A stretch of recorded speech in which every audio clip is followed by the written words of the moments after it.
Morning guys! Ito po si Inang Mukbang. Magluluto po ulit ako ng isang masarap na recipe ngayong Holy Week. Ito po guys, gagawin natin yung catfish, yung hito. Hito po yan. Gagawin kong sweet and sour. Siguro ngayon lang po kayo ano po. Pero alam ko yung iba ginagawa na to eh. Sweet and sour na hito o catfish. Gagamitan po siyempre ng bawang sibuyas. Ayan, merong carrots, tsaka yung ito po, yung cucumber. Tapos, ayan, mga sibuyas. Tapos, gagamit tayo ng pinya. Yung pinyang ginamit ko, yung sariwa po, yung binabalatan. Tapos, meron tayong bell pepper, sili, patis. Ito yung mga ingredient niya, guys, na dito sa ating yan, merong cornstarch. Dire-diretso na po yung gagawin natin hindi na po ako nagtimpla ng sauce niya. Dire-diretso na po yan. Madali lang po to. Mabilis lang po. Tapos may toyo, may ketchup. Siyempre, mayroong konting tomato sauce. Siyempre, gagamit din po tayo ng yan, pineapple juice.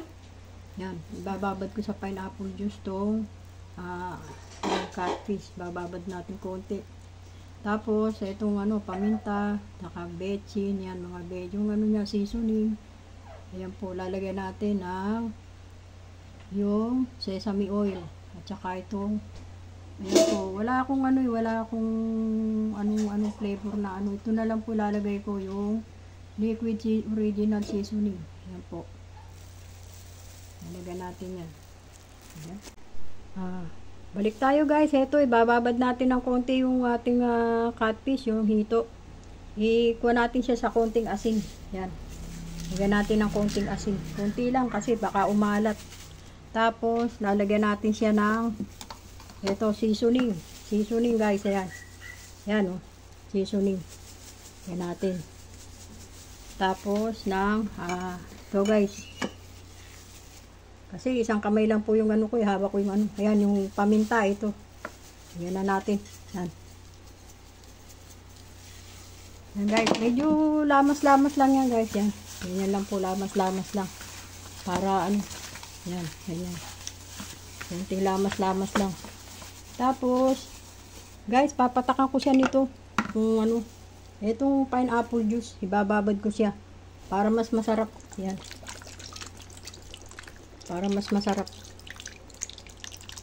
Ayan po yan. Ayan, ganyan lang po yan. Bababad ko po siya ng for about mga 20 minutes lang po kasi lulutuin ko na eh. Yan guys, ganyan lang po siya. Iwanan natin ng 20 minutes. Good morning po guys, kabalin. Ito po guys, magluluto na naman po ako ng isang fish recipe po. Ito po yung tinatawag na sweet and sour na hito or sa English catfish po. Ayan po guys, binabad ko siya sa paminta, saka sa konting seasoning, nilagyan ko na rin po, tsaka konting asin. Siyempre, ginamitan ko siya nito guys, pineapple juice. Binabad ko muna for 20 minutes or depende na po sa inyo. Basta ako, bababad ko po siya ng 20 minutes kasi ilulutuin na po guys, ayan. Ayan po siya. Tapos, siyempre, gagamit po ako dyan ng bawang sibuyas, tapos itong pipino at saka yung carrots.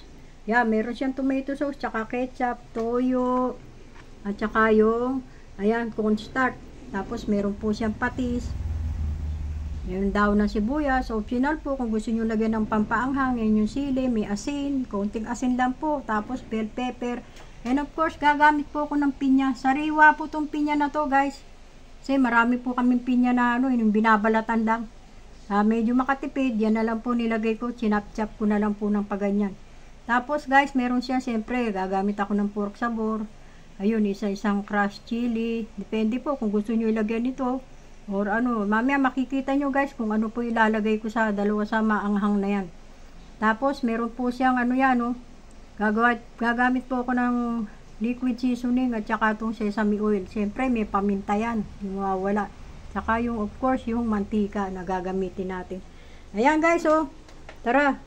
Samahan nyo po ako magluto. Siguradong mapaparami tayo ng kanin na yan. Luto na, naka-ready na yung kanin namin. Siguradong mapaparami po tayo ng kain nito. Masarap po to, I'm sure. I'm sure po, siyempre marami na rin pong gumagawa nito. Pero ako, isa po ako sa gumagawa nito kasi favorite ko po yung hito tsaka catfish. Sa English po yan, catfish. Maraming ano po yan. Maraming nagluluto yan pero ito, masusubukan nyo yung lulutuin ko kung gaano siya kasarap.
iligtas sa kami sa ating impyerno.